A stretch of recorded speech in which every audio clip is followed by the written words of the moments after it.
जय हिंद दोस्तों। कैसे हैं आप सभी लोग। आशा करता हूं आप सभी ठीक होंगे, स्वस्थ होंगे और मौज कर रहे होंगे। एक बार फिर से आपका अपने YouTube चैनल बोर्डजू में आपका स्वागत है। आज हम फिर से आपके लिए एक नया टॉपिक लेकर आए हैं। टॉपिक का विषय रहेगा इकोलॉजी।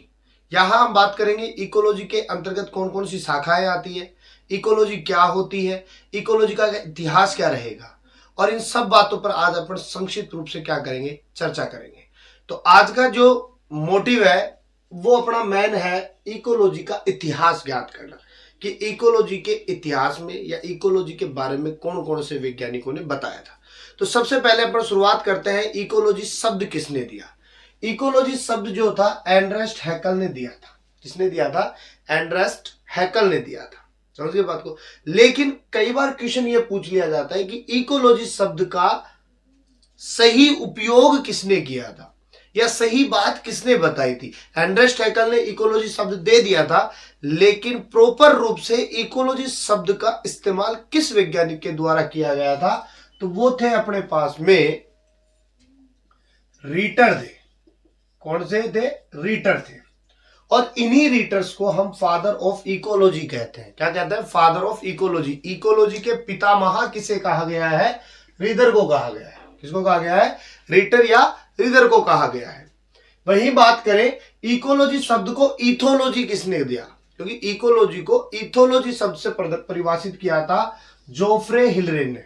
किसने किया था? जोफ्रे हिलरे ने किया था। इसके अलावा इकोलॉजी को हेक्सोकोलॉजी शब्द किसने दिया था? जीएच माइवर्ट ने दिया था। इकोलॉजी को हेक्सिकोलॉजी शब्द किसने दिया था? जीएच माइवर्ट ने दिया था। वही बात करें डब्ल्यू ड्यूडगेन ने सर्वप्रथम इकोलॉजी का अध्ययन भारत में किया था। अर्थात भारत में सबसे पहले इकोलॉजी के बारे में अध्ययन करने वाले जो वैज्ञानिक थे वो कौन थे? ड्यूडगेन थे। लेकिन फादर ऑफ इंडियन इकोलॉजी किसे कहते हैं? प्रोफेसर रामदेव मिश्रा को कहते हैं। किसको कहते हैं? रामदेव मिश्रा को। रामदेव बाबा नहीं, रामदेव मिश्रा। ये अलग है, बाबा अलग है। पतंजलि बाबा अलग है, अपने पास में कौन है? मिश्रा जी है। तो मिश्रा जी को अपन क्या कहते हैं? इंडियन इकोलॉजी कहते हैं। फादर ऑफ इंडियन इकोलॉजी कहते हैं। दूसरी बात, वार्मिंग थे। वार्मिंग ने इकोलॉजी शब्द को पादपों के लिए उपयोग किया था। सबसे पहले पादपों के लिए इकोलॉजी शब्द का प्रयोग किसने किया था? वार्मिंग ने किया था। समझ गए बात को। अब बात करें इकोलॉजी क्या है, तो दो शब्दों में इसकी बात करेंगे। एक तरफ मैंने लिख दिया जीव और एक तरफ क्या लिख दिया? पर्यावरण। साइन कौन सा लगाया अपन ने? दोनों तरफ का। जीव से पर्यावरण की तरफ और पर्यावरण से जीव की तरफ। तो हम कह सकते हैं जीव तथा पर्यावरण के मध्य पाए जाने वाले संबंध को क्या कहते हैं? इकोलॉजी कहते हैं। जीव तथा पर्यावरण के मध्य पाए जाने वाले संबंध को इकोलॉजी कहते हैं। क्योंकि जीव किस पर डिपेंड है? पर्यावरण पे। और पर्यावरण किस पर डिपेंड है? जीवों पर। तो इनके बीच में जो संबंध होता है ना, उसको ही हम क्या कहते हैं? इकोलॉजी कहते हैं, पारिस्थितिकी विज्ञान कहते हैं। समझिए बात को। छोटा सा स्क्रीनशॉट लीजिए, आगे बात करेंगे। इतिहास के बाद में हम बात करते हैं ब्रांच ऑफ इकोलॉजी की। इकोलॉजी को कितनी शाखाओं में बांटा गया है? तो इकोलॉजी को हम दो शाखाओं में देखते हैं। एक तो होता है स्व पारिस्थितिकी और एक होता है सम पारिस्थितिकी। स्व पारिस्थितिकी को ओटेकोलॉजी या स्पीसीज इकोलॉजी कह सकते हैं, और सम पारिस्थितिकी को साइनेकोलॉजी और कम्युनिटी इकोलॉजी कह सकते हैं।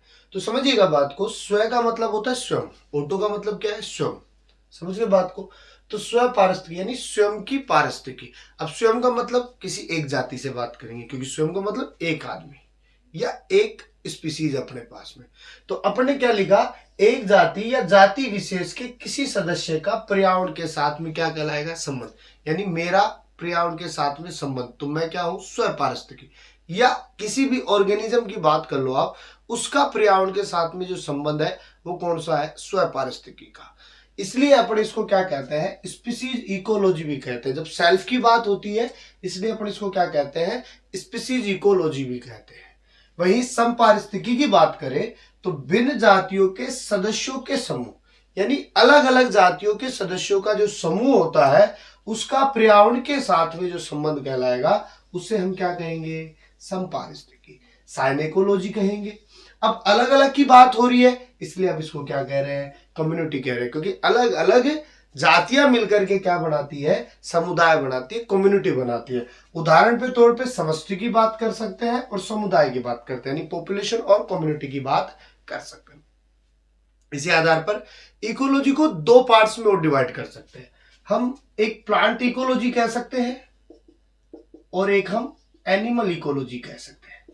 देखो प्लांट और एनिमल तो सीधा नाम में देख लो, प्लांट यानी पादप, एनिमल यानी जंतु। तो पादपों का अध्ययन प्लांट इकोलॉजी, समझ गए। प्लांट्स का पर्यावरण के साथ में जो संबंध है उसे हम क्या कहेंगे, प्लांट इकोलॉजी। और जंतु का पर्यावरण के साथ संबंध एनिमल इकोलॉजी। अपन किसमें है, जंतुओं में, तो अपना क्या है, पर्यावरण के साथ संबंध जो कहलाएगा वो किसमें आएगा, एनिमल इकोलॉजी का। और पादप उसका किससे होगा, प्लांट इकोलॉजी। समझ गए बात को। तो प्लांट्स का पर्यावरण के साथ संबंध क्या कहलाएगा, प्लांट इकोलॉजी। और जंतुओं का पर्यावरण के साथ में संबंध एनिमल इकोलॉजी। समझ गए बात। क्योंकि इसी पर्यावरण से अपन O2 लेते हैं, CO2 छोड़ते हैं, इसको देते हैं, CO2 को प्लांट लेते हैं। समझ गए बात को। ये O2 देते हैं, तो ये आपसी क्या चल रहा है, संबंध चल रहा है, रिलेशन चल रहा है। और यही रिलेशन जो होता है आगे जाकर के अपन को बहुत कुछ देता है। क्यों, क्योंकि प्लांट से हमें फल फ्रूट भी मिलते हैं, भोजन भी मिलता है। समझ रहे हो बात को। तो अपन दे रहे हैं और ले भी रहे हैं, दोनों काम बराबर चल रहा है आपसी संबंध की वजह से। और आपसी संबंध जो होते हैं बहुत गहरे होते हैं, कई बार टूट भी जाते हैं। समझ रहे हो बात को। तो ये अपने पास में प्लांट इकोलॉजी और एनिमल इकोलॉजी की बात हो गई। तो दो शाखा, एक स्वपारिस्थितिकी और संपारिस्थितिकी, वही दो शाखा प्लांट इकोलॉजी और एनिमल इकोलॉजी। अपन ने कुछ शाखाएं लिखी है। देखो जनसंख्या पॉपुलेशन, कम्युनिटी समुदाय, इकोटोन, इकोटाइप और पारितंत्र है क्या, इनको समझो आप। जनसंख्या मतलब पॉपुलेशन। तो किसी एक जाति विशेष की बात करें तो एक जाति विशेष की जो संख्या एक क्षेत्र में वृद्धि कर रही है उसको तुम क्या कहते हैं, पॉपुलेशन। समझ रहे हो बात को। जब जनगणना होती है तो एक जाति विशेष की होती, सभी की थोड़ी होती है। इंसानों की कर रहे हैं तो केवल इंसानों की करते हैं, अब उनके साथ में जानवरों को थोड़ी अटैच कर देते हैं। अगर इंसानों की हो रही है तो वो एक जाति विशेष की, सभी की थोड़ी कर रहे हैं। समझो बात को। तो उसे हम क्या कहेंगे, जनसंख्या। कम्युनिटी किसे कहेंगे, समुदाय। जब एक जाति विशेष के साथ में दूसरे की भी, या दो जातियां आपस में मिलकर के जो समूह बनाती है उसे अपन क्या कहते हैं, समुदाय। ठीक है। इकोटोन किसे कहेंगे, दो समुदायों के बीच का संक्रमण क्षेत्र क्या कहलाता है, इकोटोन। एक समुदाय एक समुदाय, दोनों के बीच का जो संबंध होगा वो क्या कहलाएगा, इकोटोन कहलाएगा। पारिस्थितिकी को इकोटाइप, यानी पारिस्थितिकी में एक जाति विशेष के लिए एक शब्द यूज में लिया जाए उसे हम क्या कह सकते हैं, इकोटाइप कह सकते हैं। इस इकोटाइप को हम इकेड भी कह सकते हैं। क्या कह सकते हैं, इकेड भी कह सकते हैं।